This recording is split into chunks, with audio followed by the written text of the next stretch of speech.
you need me, just know that I'm here. Okay. Okay. You're letting people in now. Yeah, we got people joining us. Lovely. Thank you. Great to see everybody this evening. Thank you very much for taking the time out to join our webinar this evening, which we hope will be really useful to you. Modest numbers at the moment. We hope that as people manage to get home from work and get themselves settled with a cup of tea and so on, they'll continue to join us as we move into the beginning of the webinar. But I think in the interests of making good use of everybody's time, we will get on and make a bit of a start. So hello and welcome to everybody. Again, thank you very much for joining us. My name's Jo Watson. I'm a freelance consultant and I've been working with BAPO on their NHS England commissioned workforce development programme during 2024-25. And I've been leading on the work that's focused on preceptorship and foundation support. This evening's session is really focused on trying to help us all to consider why individual and collective action is really essential to ensure the sustainability of the P&O workforce supply pipeline and the profession, and to explore new and emerging approaches to supporting professional and career development for the regulated workforce, and to identify the benefits that extend beyond individual clinicians' careers to have a positive impact for employers, for services, and for the people who access services. Joining me presenting this evening are Dr. Nikki Edison, who you'll recognise as the chair of BAPO, and Michael Guthrie, who's also a freelance consultant working with BAPO on their workforce development programme. So that's the three of us who are going to be presenting to you this evening. It would be really great to know who's in the room with us. So could I please invite you to introduce yourselves to each other and to us in the chat, please. While you're doing that, I'm going to hand over to Nikki, who's going to take us through some really important statistics about the P&O workforce. Over to you, Nikki. Thank you, Jo.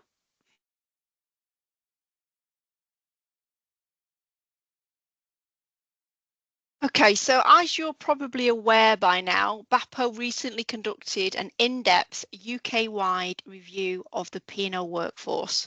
And the report's extensive, but it can be downloaded using the QR code on your screen. And for the purposes of this presentation, I'm going to highlight 5 key findings which demonstrate the need to support career growth and sustain the profession.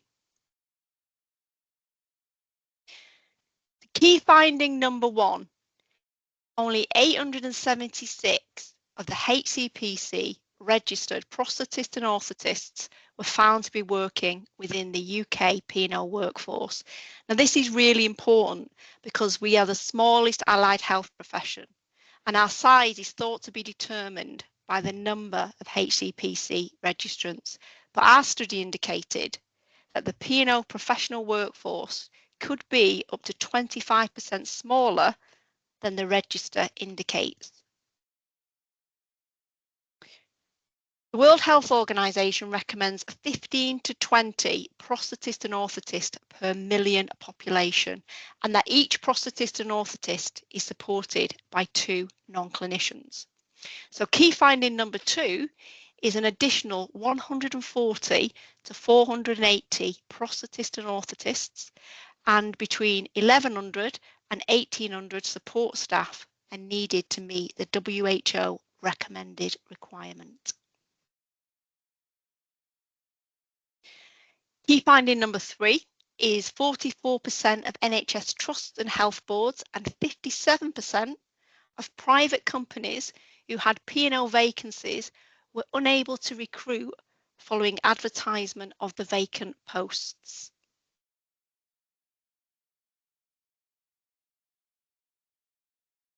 Oops, sorry. Key finding number 4 is when we asked the P&O workforce whether they plan to remain within the prosthetic and orthotic profession for the next 5 years, 55% did not commit to remaining, with 20% reporting they are likely to leave. And the number one reason for considering leaving the profession was a lack of progression opportunities. So key finding number 5 is when we look at the 2025 cohort of practicing prosthetist and orthotist from the 2022 graduates, that may have reduced from 42 to 33. In addition, some may also be working part-time, working abroad, or in other workforce sectors. So when we consider the number of people due to retire and the number who are considering leaving because they're dissatisfied, we have an unsustainable workforce picture.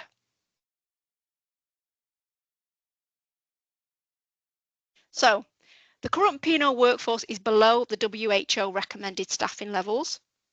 Employers report they cannot fill vacancies. We have a high percentage of the P&O workforce who are considering leaving the profession. The profession is clearly very vulnerable and facing significant workforce recruitment and retention issues, which requires an urgent, collaborative, solution-focused response. So the aim of this webinar is to explore ways we can support career growth and work together to help sustain the profession. So I'll hand over to Jo. Thanks, Nikki. So while they're potentially felt most acutely in the P&O workforce, retention and development is an issue that's relevant to all of the non-medical health and care professions in the UK and beyond, in fact. But the good news in the UK is that there are a range of new and emerging structures and pathways that are specifically designed to support workforce recruitment, retention and development, and the career growth for individuals throughout their careers. So we're going to spend a little bit of time looking at each of these in turn. So right at the beginning of the journey is the concept of pre-preceptorship, and pre-preceptorship is a period of preparation that can be incorporated within pre-registration curricula, and it aims to build learners' confidence to enter the registered workforce for the first time. It's about enhancing their preparedness for work and optimising their readiness to engage productively with a preceptorship programme once they're settled in. So pre-preceptorship incorporates the period leading up to completion of a pre-registration entry pathway and that initial phase of employment as a newly registered professional. So it kind of bridges those two parts of a career journey. It's a continuous process of developing skills, self-awareness and confidence as preparation for employment, and it focuses on 3 key elements. The first of those is normalisation. So normalisation of feelings of anxiety and worry during periods of transition, and supporting learners to acknowledge and recognise and reflect on this as they prepare for their transitions into the workforce. So really that's helping them to understand that it's not just them who's feeling that way. It's perfectly normal to feel that way, and it's okay. You can manage your way and navigate through that. The second key element is around collaboration. So that's collaboration between education providers and employers to enable clear and consistent support for new graduates as they enter the registered workforce, so that there's that continuity of support and guidance along the way. And then the third key element is focused on connection, and that's really around that regular communication between employers and learners and graduates when they get to that point, from the moment that a job offer is made. So this is really all about fostering that sense of an individual being welcomed into a team. It's about supporting their successful navigation of the challenges associated with that transition into the workforce, and facilitating the identification of areas that might need a little bit of additional support for any given individual. And pre-preceptorship, as you can imagine, as the sort of name suggests, it flows into that formal preceptorship period. So examples of the types of activities that might be incorporated within a pre-preceptorship period include opportunities to experience real life working scenarios to the greatest extent possible, developing awareness of equality, diversity, inclusion and belonging, and really understanding personal responsibilities for promoting inclusivity.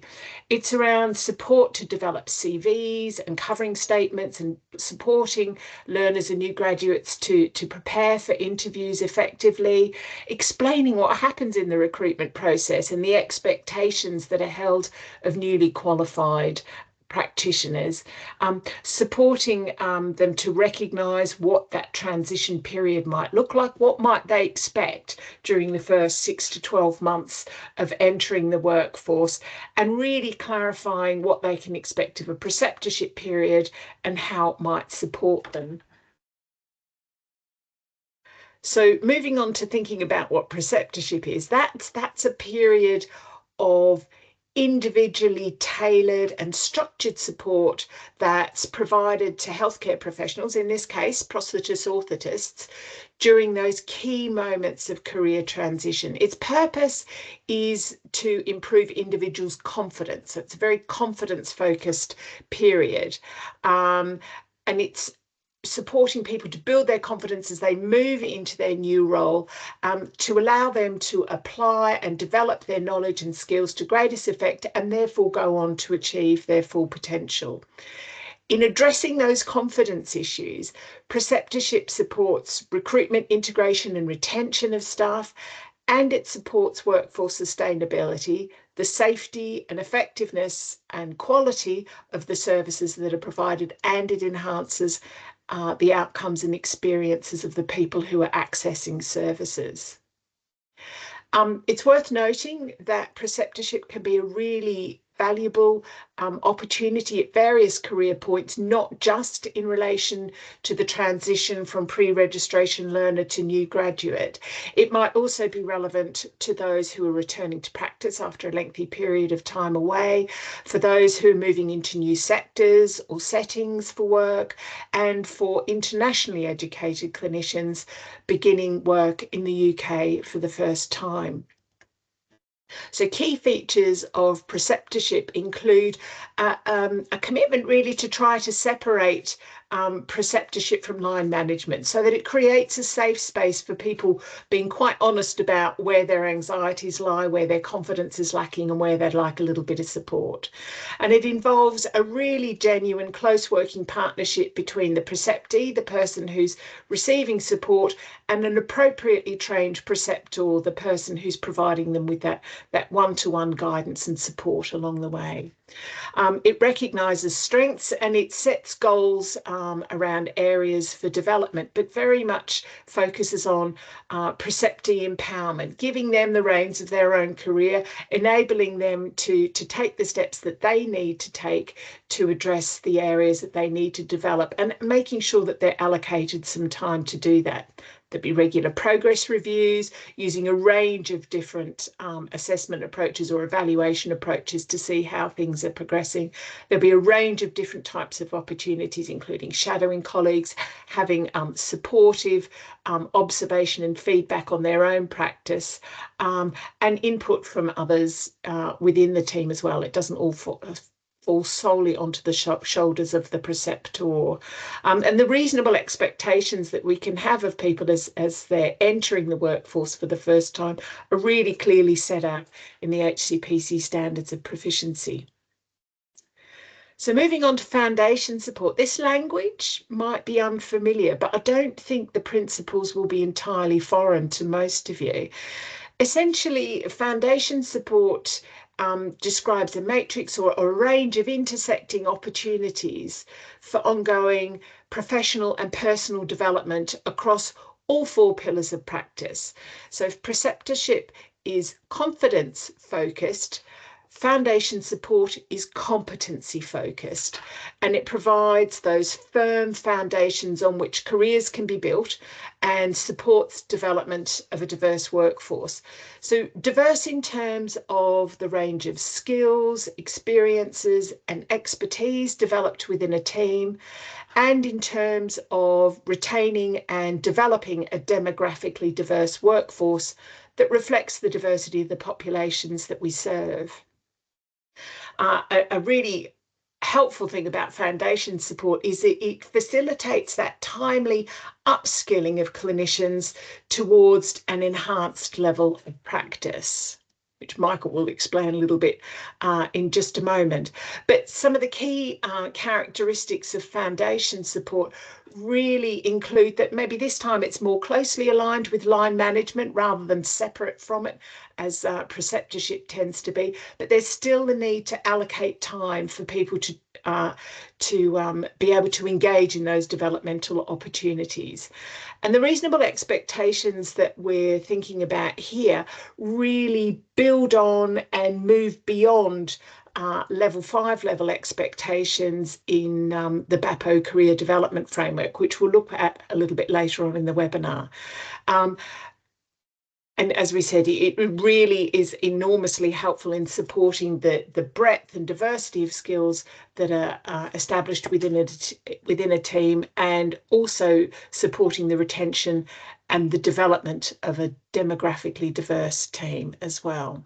So I'm going to hand over to Michael now so that he can talk us through some of the agenda around advancing practice. Thank you, Jo. So once a prosthetist and orthotist has completed their preceptorship and foundation stages, that's obviously not the end of their career development journey. So enhanced, advanced and consultant level practice are levels of professional practice. Sometimes they're collectively known as advancing practice. So a little bit confusing sometimes, given how close that is to advanced. But when you see advancing practice, it means those 3 levels, so enhanced, advanced and consultant level practice. And the NHS England diagram that's currently on the screen shows those levels of practice. And you can see this illustrates how the level of complexity and uncertainty that a professional is able to manage increases at each of those levels of practice. So you can see the ability to, the level of their decision making, the level of their specialist knowledge and the level of their ability to manage complex patient cases will increase at each of those levels. With funding from NHS England, we've developed a range of different resources for prosthetists and orthotists and for their employers, really focused on trying to encourage employers and professionals to make the most of the opportunity of enhanced, advanced and consultant practice, and to demystify them, to be clear about what they are and how you might go about seizing the opportunities that will arise now and in the future at those levels of professional practice. So there's a link currently on the screen. Very much encourage you to click on that to access those resources. The slides that I'm about to talk to are focused on England, but approaches to these levels of practice are far more similar than they're different in each of the other UK countries. And if you look at the resources on the BAPO website, they do include links to relevant resources for members who live in Scotland, Northern Ireland and in Wales. But I think my main advice to anybody who is interested in finding out more or aspiring to practice at each of these levels of practice, in the first instance, look at the BAPO resources. They're very clear, accessible, straightforward. They don't go on for ages. And then after that, the next important step is to have a really good conversation with your employer, so you can be very clear about your aspirations and you can ask them how they might be able to support you. So I'll talk about each of these levels of practice. First of all, enhanced practice. For those in Scotland and Northern Ireland, this level of practice is known as specialist practice. So enhanced practice describes someone who's experienced, they're knowledgeable, and they're able to manage a level of complexity and risk which is beyond their entry to the practice. So this is where someone has developed and they built upon those standards of proficiency that they demonstrated in their pre-registration education and training. They've gained further experience, they've undertaken more education and training, and they're able to now develop to manage a level of complexity of work which is beyond their first entry to the register. So they're likely to act as clinical leads, they're likely to mentor junior members of staff, and to have the skills and knowledge to manage more complex patients and patient groups. So this language might be new. It's relatively recently starting to be used, but it's not new in prosthetics and orthotics. So bands and titles will vary between countries, between employers, but this level of practice often relates to roles at Agenda for Change Band 6 and above, with titles such as senior prosthetist, senior orthotist, or similar. That just gives you an indication of where this fits in to the frameworks that many of you will be familiar with. Enhanced practice could be a career destination in its own right, and for many people it will be. It will be a fulfilling career destination that allows them to demonstrate their ability to manage complex patients and to harness their experience in education. Or it could be one step on a career pathway looking at advanced consultant practice or other areas of professional practice. So someone practicing at this level will normally have postgraduate or post-registration education and training experience, which equips them with those knowledge and skills to manage those complex patient cases. As I said, not new, and there'll be people in the workforce who've undertaken a variety of different post-registration, postgraduate courses, as well as experience to enable them to do that. In England, NHS England has now funded the Enhanced Clinical Practitioner Apprenticeship as an additional structured educational pathway for someone to develop into enhanced practice. So the apprenticeship programs are delivered by universities or overseen by universities. They're 18 months at master's level. They combine a mixture of taught content and work-based learning. They tend to be suitable. They're likely to be suitable for prosthetists and orthotists who are either newly promoted or they're working towards a job role that requires them to handle more complex patients. So that would normally be Agenda for Change Band 6. And employers are able to access funding. So they're able to draw down from the apprenticeship levy or from other sources if they're not a levy-paying employer, which will pay for the course fees of their employees who are on the apprenticeship programs. So lots of benefits of advanced practice. I mean, first of all, is just recognition. So it's really important that we now have a term that means that we can name what is a really important and valued part of the professional workforce. Very easy for people to otherwise focus on new graduates and then to skip everyone else and go to advanced and consultant.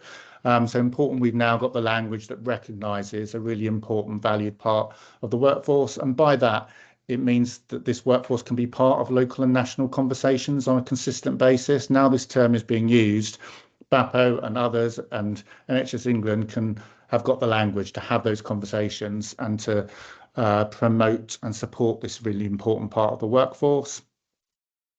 By putting in place clear career pathways and very clearly valuing their staff, employers can tackle some of those issues that Nikki talked about. So improve recruitment, improve retention, improve the productivity of the workforce.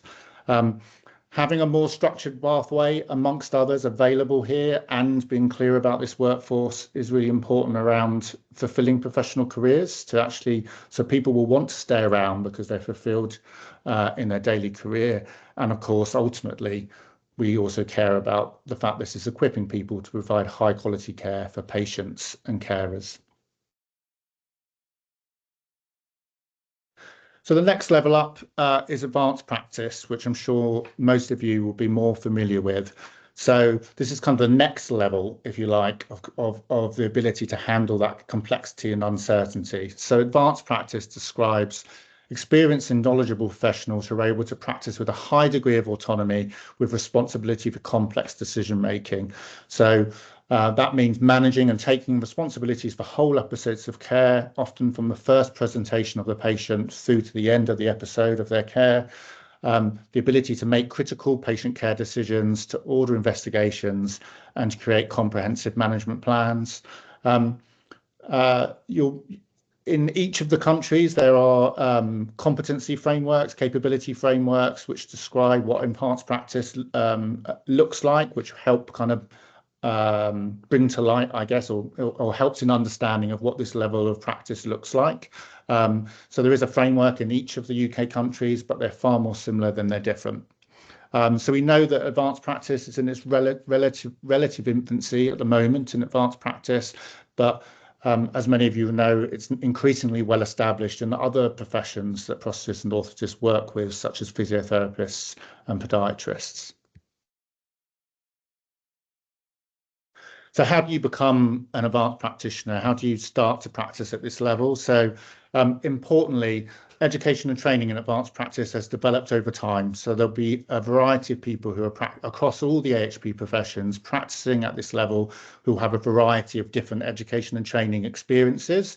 But the typical route in England now for someone to become an advanced practitioner and practice at this level is firstly to be appointed to a trainee advanced practitioner role. So with their employer.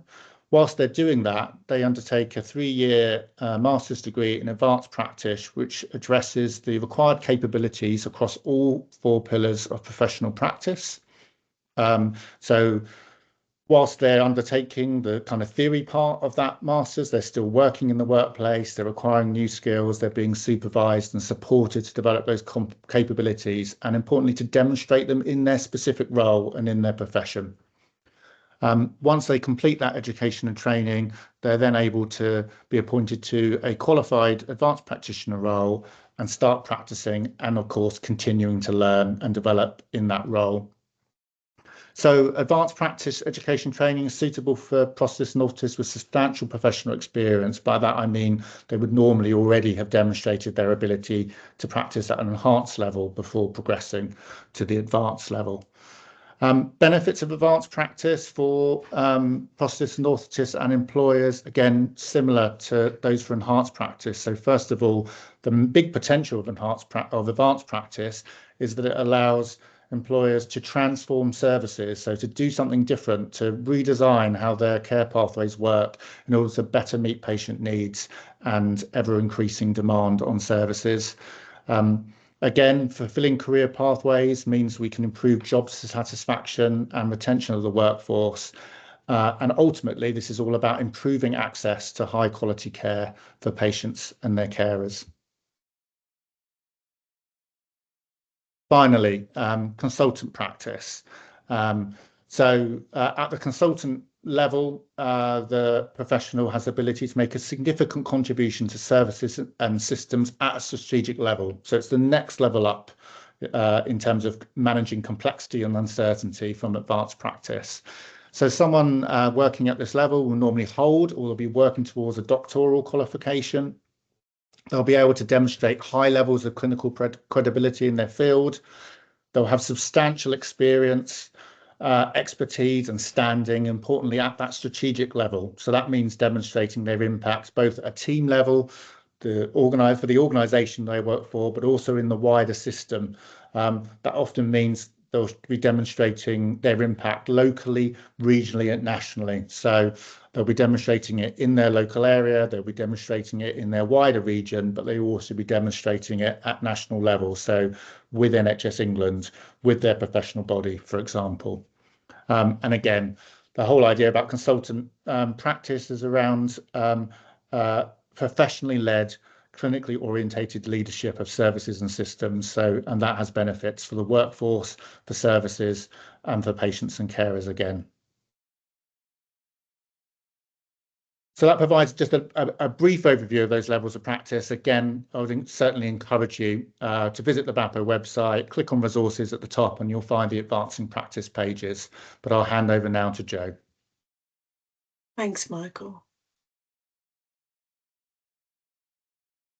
So a useful and key reference point throughout all of the sort of different career levels that we've spoken about this evening, or different progression routes, is the career development framework for the P&O workforce that was developed by BAPO and published earlier in 2024.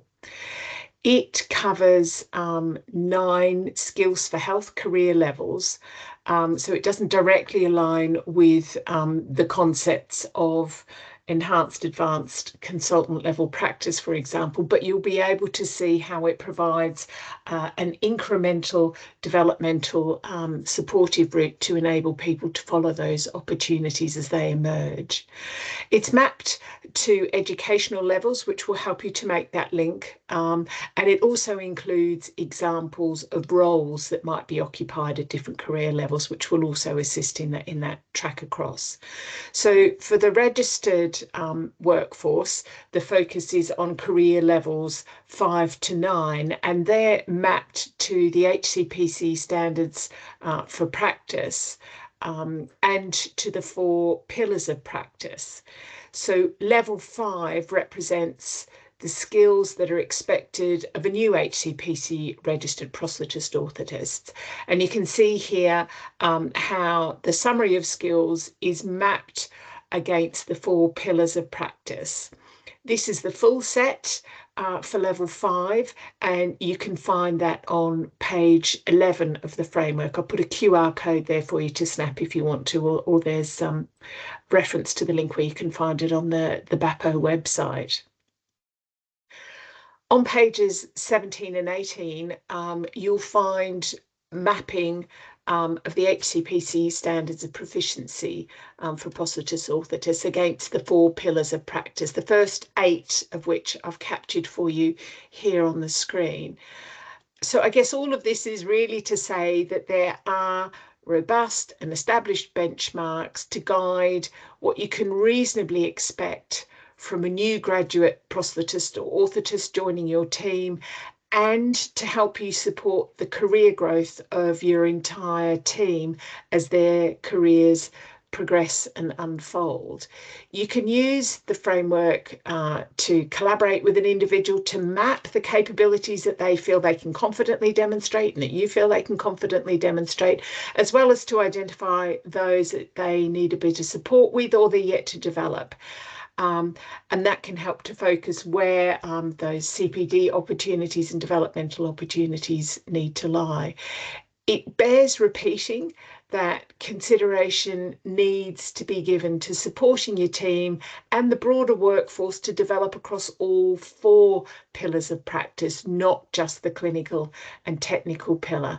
That's how we develop really well-rounded, effective clinicians who are really able to step into those different career opportunities at enhanced, advanced and consultant levels of practice in particular. I'm going to hand back over to Nikki for some final thoughts. Thank you, Jo.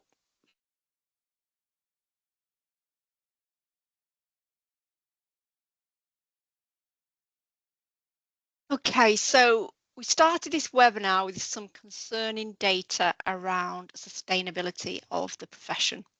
And we've explored ways we can support our P&O workforce as they progress throughout their careers. We've discussed enhanced, advanced and consulting practice.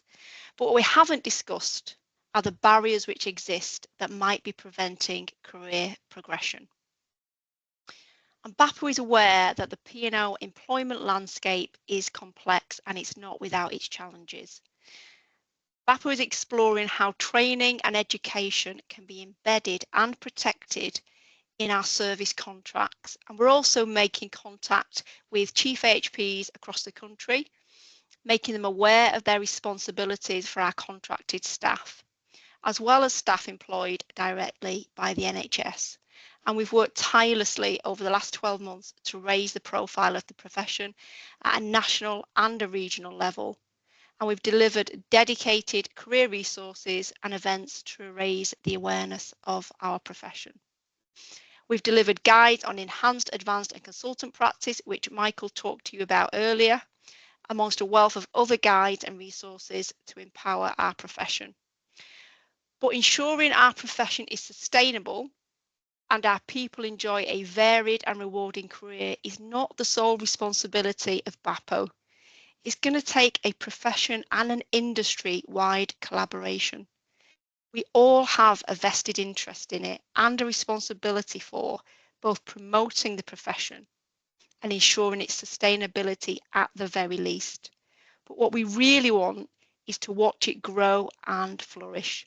We need to showcase and celebrate those forward-thinking employers who support and develop their team and who find ways to overcome barriers or reimagine problems with innovative solutions. So the take-home message is that we need to look beyond the short-term solutions and the individual benefits and work together to deliver a long-term sustainable plan to ensure the P&O profession is not only sustainable, but is allowed to flourish and to realise its potential. And with that in mind, today I'm delighted to say that we have launched our new webpage on early career support.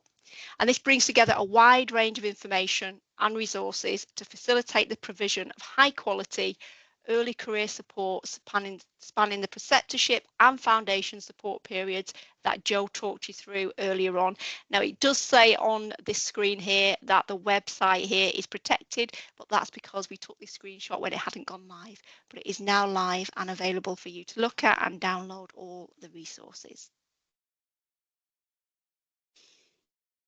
So we've collated the resources we referred to during the presentation, but in this slide, please feel free to take a screenshot or a photo if you'd like to get the QR codes and all the links so you can have a look at those in your own time, and please also share them with your colleagues and also share them wider than your P&O colleagues. It is important that our wider AHP colleagues and managers are aware of all these resources to empower them to make decisions that are right for the profession too. So now it's time for some questions. So I'll open it up to the floor. If anybody has any questions, please raise your virtual hand. Thank you.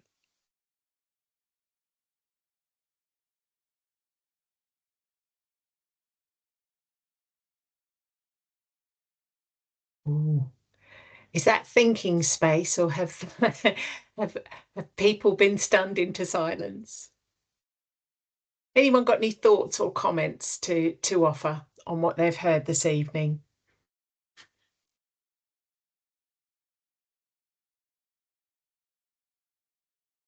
Yeah, and Krista has suggested that if it's easier, please feel free to pop a comment in the chat or something, and we can pick it up from there. Looks like somebody might be doing that just now. One of the questions I had, Joe, regarding the terminology around preceptorship and foundation, and I know that it's new terminology for the P&O profession, but it's like your stance on where other AHP professions are at, because it's also new terminology for them as well, isn't it? Absolutely. Yeah, absolutely. Absolutely. And it's been really interesting working on this preceptorship work stream with the BAPO over the course of this year, having conversations with other professional bodies and understanding where they are, because there can be a perception that everybody else has got it sorted and we're not quite there yet, which is not necessarily the case. I think it's highly variable across the different AHPs, and I would say within individual AHPs as well. And part of that is to do with locality, with where people are employed, the service sector they're employed in, and so on. And obviously P&O is not the only AHP that has a high proportion of people who are employed by private companies. So, you know, that there's it's becoming embedded, and I think that there's something really valuable about sharing experiences and talking to each other and working out, how have you made this work? What can we learn for you? What can I pick and mix from the different discussions that I've had to work out how we might make it work for our employees or in our context? So and in terms of foundation support, that's very new language that is really only starting to emerge over the last, I would even say 6 months, six to 9 months maybe. So there's still a lot of unpacking about what that means for different professions, what it means in different contexts. But I think potentially some of the really excellent work that's already done by employers around graduate training schemes probably meet some of that foundation support type of activity. And I think it's fair to say that preceptorship and foundation support can potentially run together. They're not necessarily sequential. So, there's no right or wrong. There's just trying to make sure that we give people the support and guidance they need in the early parts of their careers to help them get off to a flying start and really fulfill their potential and feel comfortable and welcome and valued within the professional workforce. I think we've got a couple of hands up. Gary, can I come to you? Yeah, obviously I've spoke to yourself, Jo, and Nikki about this previously, and I think having the companies, I know you said other professions, it'd be interesting to know what those professions were that have that commercial kind of divide that we have, because you find that it's probably that subjectively I think it's harder within the companies because we're seen as as contractors, so we're not like, and me and Nikki have had this conversation. Some trusts I went in and I'm part of the team, but other trusts we're not. They just see, well, as the workforce is diminishing and we're not getting the extra people in, but the same amount of the patients are increasing. They're squeezed for it. We're getting squeezed, and this is where we're getting squeezed. So we're not getting to develop that to improve and drive that. So what's the other profession you were talking about? And how do we?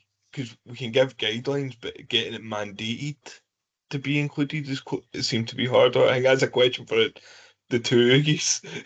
So I'll talk about the other professions that are in similar positions that aren't necessarily employed in statutory services. We know that radiography has a big proportion of private providers who are contractors to provide NHS services. Some of the small art therapists, for example, are private. They're self-employed. They're what's the word I'm looking for? Sole traders. So they're going in and out on an individual basis to provide NHS services, but they haven't got a company. They're going in on their own. Podiatry is another one that is often provided privately. We have a lot of private physiotherapy and that sort of thing. So it's a very mixed economy across all of the AHPs. And the point you touch on, Gary, is a really complicated one, and that's part of what Nikki's doing so much work around. There's a real need to challenge some of the well-established systems and patterns and culture about how the NHS works with contractors who are providing NHS services for NHS patients. But I'll hand over to Nikki.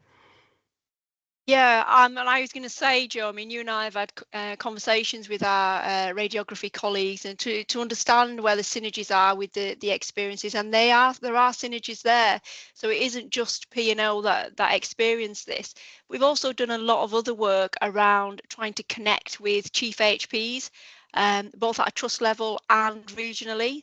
So we've already had a meeting where we've talked about and we've directly asked the question of how do you support your contracted P&O staff in your trust?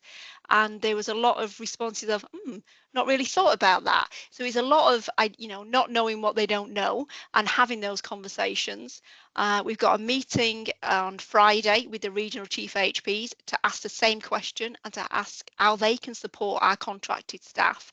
And we've also got some resources that are going to come out soon about how employers and organisations can connect their contracted staff with chief HPs and try and embed them within the trust.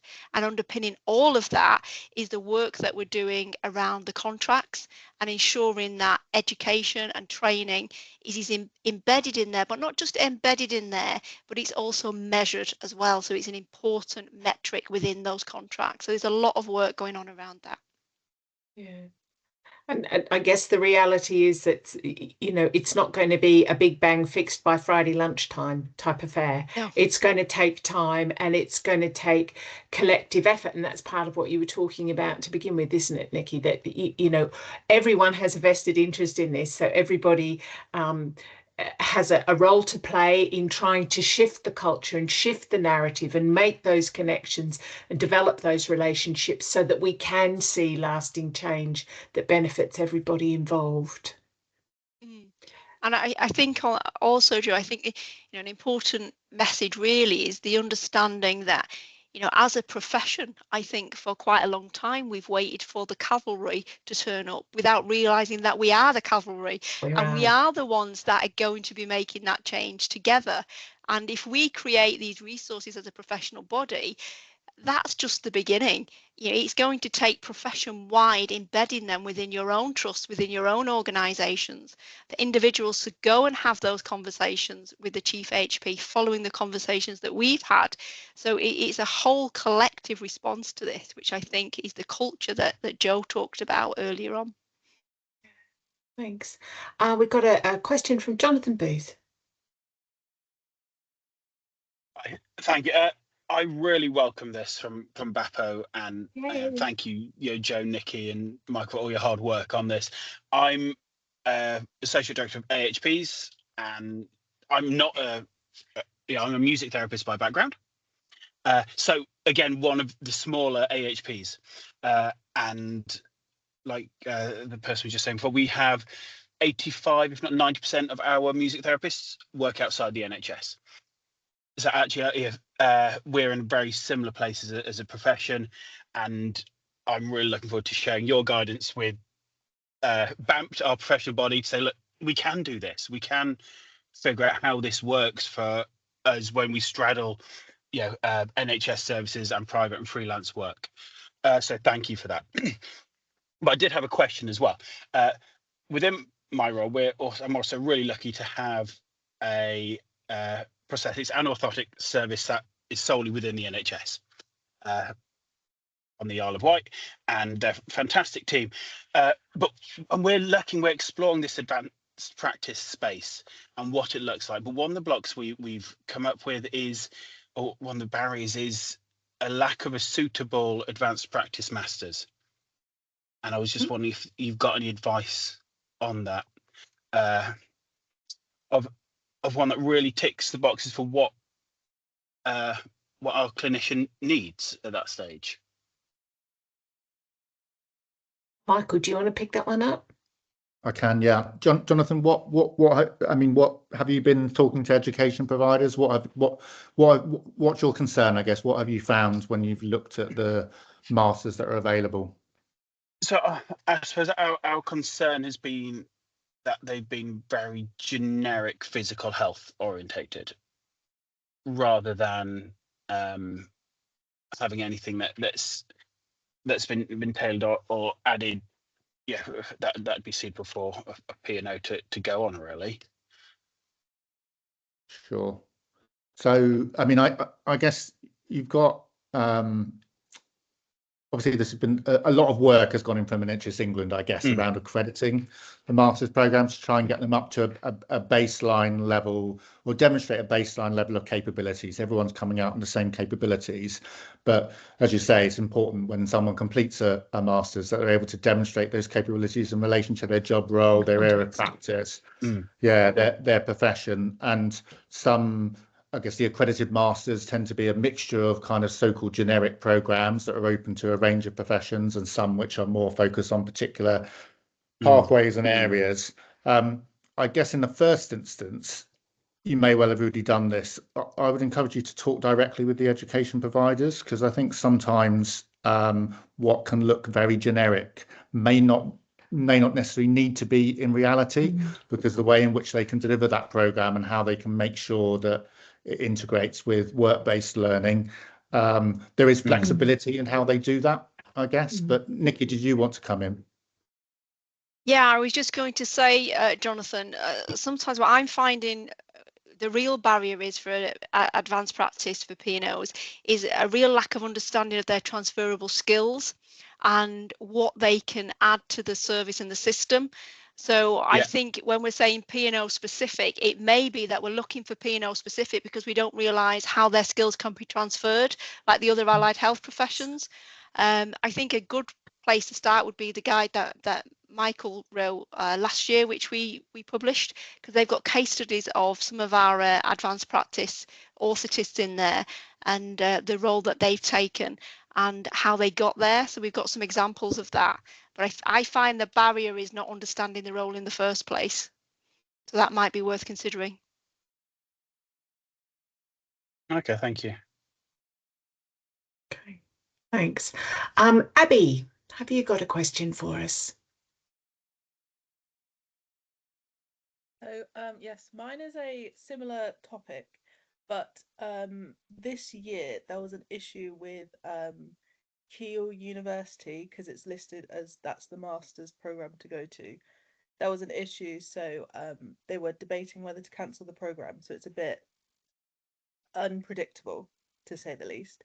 But is there any other options that you would recommend to people who have already taken their degree but not specialized in a P&O course, and then where to go from there? Abby, can you just clarify for me, are you on the HCPC register as a registered prosthetist or orthotist? No.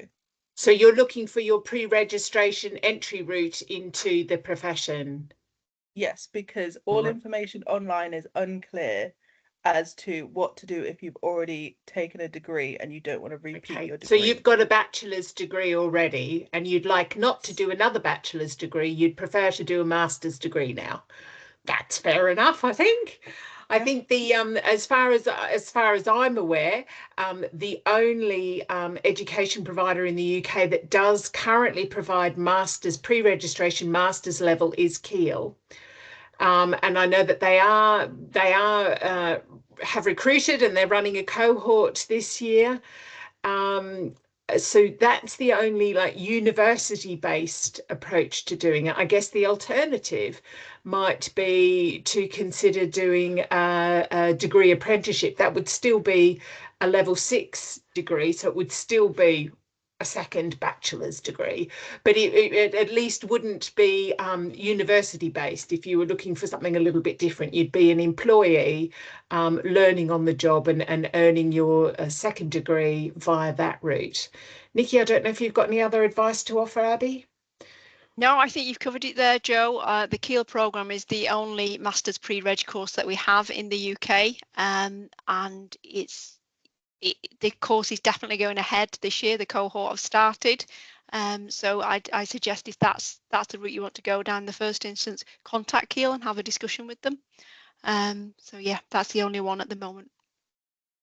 Okay, perfect. It's one of the challenges of a small profession that there are, a finite number of education providers who provide those pre-registration pathways. So there's only 4 education providers providing entry routes into the profession, Abby. So I would have, it's free to have a conversation with all of them and see what you think and see where you might fit best, what might work best for you. Okay, thank you. Oh, and just to add one other thing, Abby, in the next few weeks, we have got a webinar about exploring apprenticeships in P&O, so look out for that one. Perfect timing. That's excellent. Thank you very much. Any other questions or thoughts or comments at all from anybody this evening? No? Okay, well, I guess some closing reflections from me are really that Nikki's outlined a pretty alarming picture for the sustainability of the profession going forward. So, you know, at the risk of labouring the point, it really does need everybody involved to do what they can to try to shift things and move them forward in a more sustainable, more positive, more encouraging way. And I guess there are a couple of phrases that spring to mind. Is that if we want something to change, we've got to change something.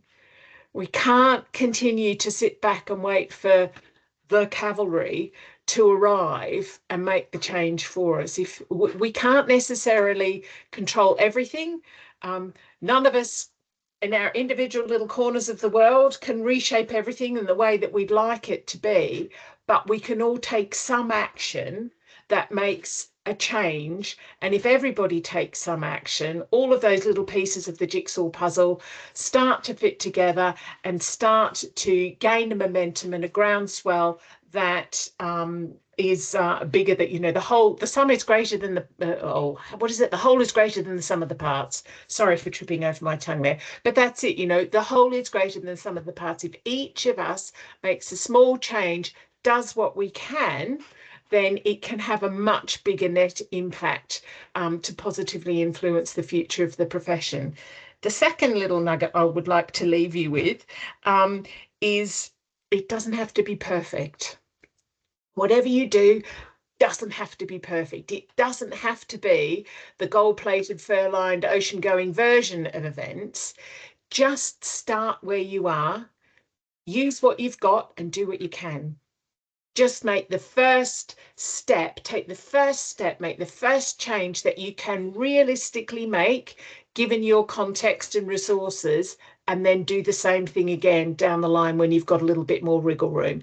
And gradually, incrementally, things will change for the better for individuals and for the profession, and most importantly for the safety, the effectiveness, the quality of the services that are provided, and for the outcomes and the experiences of the people who are accessing those services. Nikki or Michael, any closing thoughts from you? The only final thought from me is to just keep in contact with BAPO, and as your professional body, support us where you can. And if you haven't, sign up to the newsletter, because all the information that we give out always goes out weekly in the free newsletter, and that doesn't matter if you're a member or not. Anybody is welcome to sign up, so please sign up to that.